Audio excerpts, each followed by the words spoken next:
wait till the following day. It will also help you as you get into adulthood, because you later know by the time that you're 30, and then most you find out that there are sometimes you cannot call people. A good example is someone in a family, a married woman, a married man. There are many times you can't call them precisely because this is their family and their quiet time. So their family times from 8 p.m. down is actually family time. Only very urgent calls should be made. So we should know that, okay, from these times we shouldn't call the opposite sex. Yes, we still have the window open to call our friend, our guys that are our friends, or our girls that are our friends. We still we still have time to call them. We can still call them within that time, but from 10 p.m. generally we should turn off the phones. Now, then as the basis for other relationships, apart from these ones that are in a bit sensual because they have to do with the senses, because which is eros, what you see, what you hear, what you discuss, they have to be. So other forms of relationship which are also good to be fostered is fraternity. That's with your brothers or your sisters. It's also good to foster. It is good. It's a good time we spend now learning about ourselves and learning about our brothers. Precisely because it is how I'm able to handle my brother or my sister at home. That is exactly how I'm going to handle every other relationship, every other form of relationship I'm going to make outside of when I get to the university or outside of my home. So you find out that if we've learned how to manage the little problems that our siblings that we have with our siblings, we also know how to manage the problems that we have with people outside. So there's men are typically alike. They are always going to turn up the same way. There's nothing new under the sun. So there's no new thing. There are very few new things that you're going to learn that you've not seen while at home that you're going to see outside there, but that you've not at least heard of. So it's good in these times to learn, develop your relationship with your brothers and sisters at home, and it's going to give you a very good grounds for your relationship with friends outside of home. So I think I'll stop here for the conversation on love. Then I don't know. I think Miss Betty will round up her presentation, and then we take questions. Okay. Thank you very much, Dr. Somto. Thank you, Mrs. Betty. I think it's time for us to go on break. But before then, for those joining us today, I know you've been hearing a lady at the background talking and making some corrections. Please, I would like to introduce her. She is the one manning technical section. She is a person of Dr. Princess Mokolo. She's fondly called Dr. P or Dr. Prumok. She is the president of Losima Global Network, a network of organizations and professionals around the world. She's passionate about philanthropy, consulting, mentoring, broadcasting, media apostolate, counseling, training, and human capacity development. Dr. Mokolo is driven by a life purpose of helping individuals and organizations to improve their effectiveness, efficiently match opportunities with successful strategies, and embrace a spirit of excellence in all their endeavors. She has a burning passion to make the world a better place for all, and she has devoted her career of over 30 years to this goal. She lives in Houston, Texas with her husband. She has 4 sons and a granddaughter. Thank you, Dr. Princess. Please, we can now proceed on break. Thank We'll you. go on break for, we'll be on break for, we plan to go on break for 5 minutes, but I think we should make it 10 minutes now. Please, we want to come back by 12 noon. Let's come back by 12 noon. Thank you very much. I'm really quick. If you have not indicated your gender, can you please rename yourself in the participant list add a comma and add either M or F so that we know your gender and we can put you in either the male room or the female room. Thank you. Before you go on break, please put an M or an F. Put a comma, M or F next to your name in the label so that we know whether you're female or male. Thank you.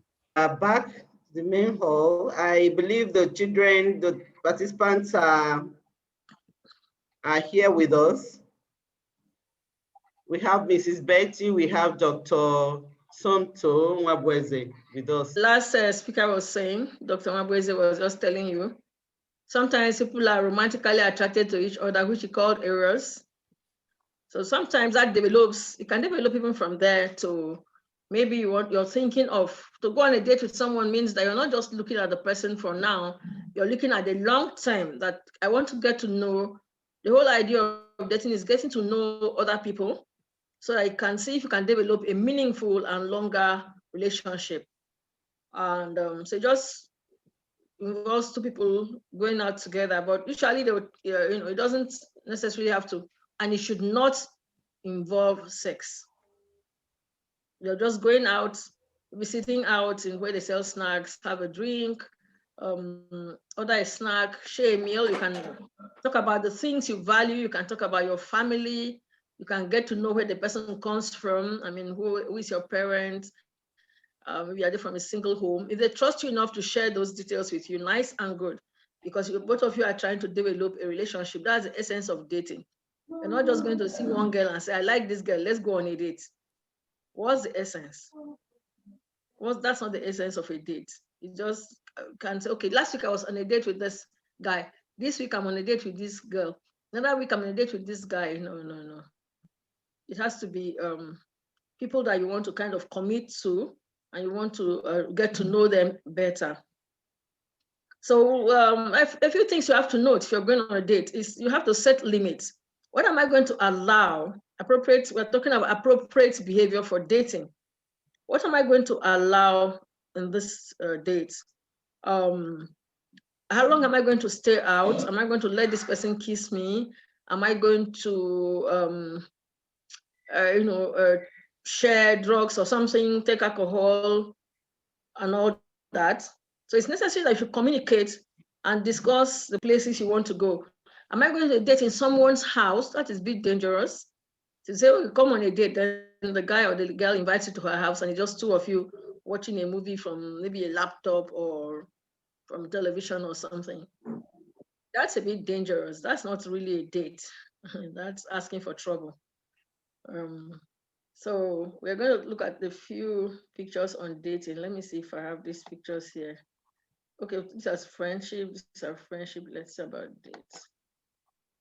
Okay, is this picture showing well? Please, can you see this picture?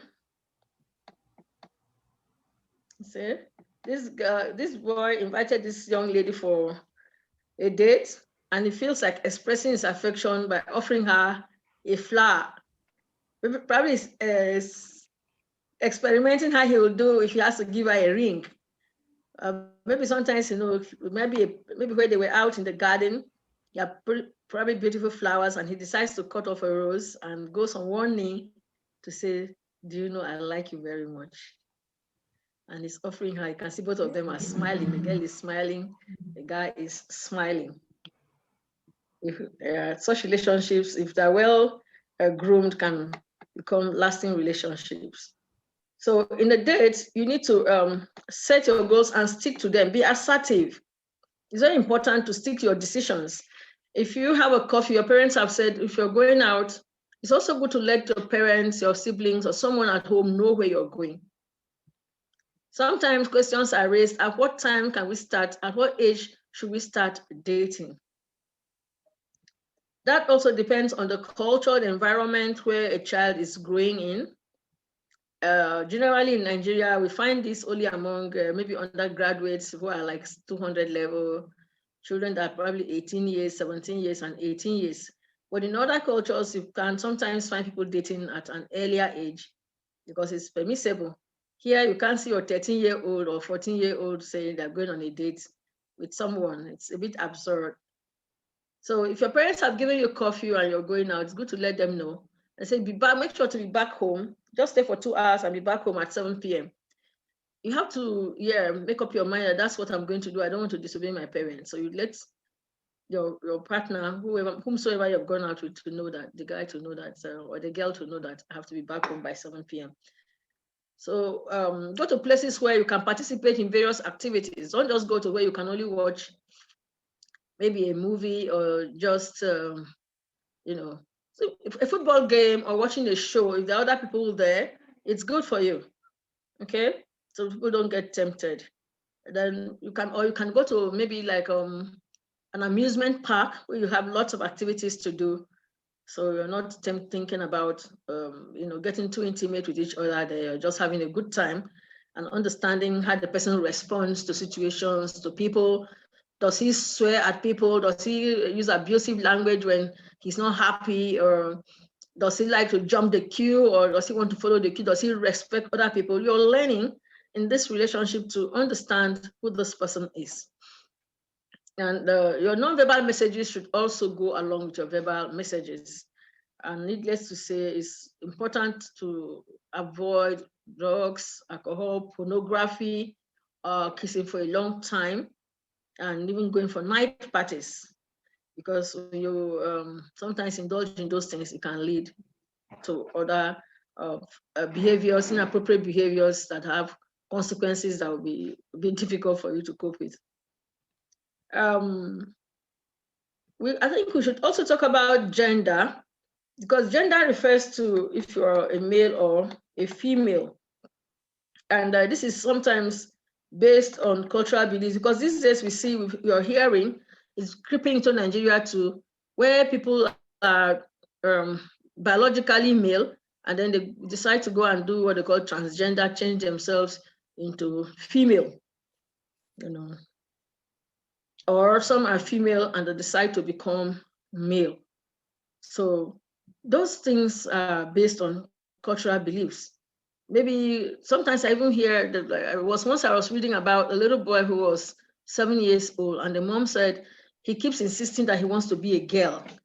And this lady took her 7-year-old boy to the hospital to turn him from a boy to a girl. And I asked myself, when this child becomes 17 years, 18 years, 19, 20, and looks at himself and says, look, am I really a girl? Was I not born a boy? Even if I said at 7 years I wanted to be a girl, couldn't my parents have said no? You just wait a little bit when you are older and you can decide for yourself. Right now you're a kid. At 7, I can decide for you. But all these two all these kinds of decisions are, based on cultural values and family values and beliefs. So we have transgender now. We have relationships the father was talking about yesterday, relationships that do not really form family as such, like same-sex relationship. Okay, so there are some myths and things here that affect gender issues, misconceptions, myths, superstitions. Sorry, not superstitions. Stereotypes. Like you say, all girls like to cry. Or if a girl is the one inviting you out, she's looking for sex. That's a misconception. Some of them are myths, some are misconceptions. Or say men are easily aroused, while women are not. Or boys are easily aroused, while girls are not. That's not true. Men always want sex, not affection and love. That each time the boy looks at you and he says, I like this girl, he can also be looking for love with you. He can look for an affection. He probably has seen something with you he admires. And if he asks you out for a date, is to see if you can see other things to love or like about you besides just your physical appearance. Because your character is very important in a relationship. So another misconception or a myth is any man that speaks, has a small voice, or has feminine traits, like sometimes men have weight and then they develop breast, is a homosexual. That is sexually attracted to a person of the same sex. Sometimes they call them gay. or that a man must be masculine or must be, manly, maybe develop his muscles, train himself, otherwise he's gay. These are all misconceptions. Or women are inferior to men in every way. These are sometimes due to cultural beliefs. Sometimes a girl wants to do something, you say, are you a boy? Why are you trying to do this thing? You want to go and study this course? Are you a boy? Tomorrow, Mr. Ben is going to talk about careers. He probably would mention a little bit about careers that people believe a stereotype are meant for girls. These careers are for girls. These careers are for boys. Sometimes I'm quite happy when I get to the hospital and I see male nurses. They are very effective. They are doing their work very well. In some cultures, they will tell you, nursing is for women now. Not the ones that are caring, like mothers and all that. But male nurses make very good nurses, okay? Some other ones that are quite common, I know I can get more. Boys and girls cannot be friends and respect each other. That each time a boy wants to be friendly with you, there's something else he's looking for. Is this true? Or that girls always dress to attract boys, or women always dress to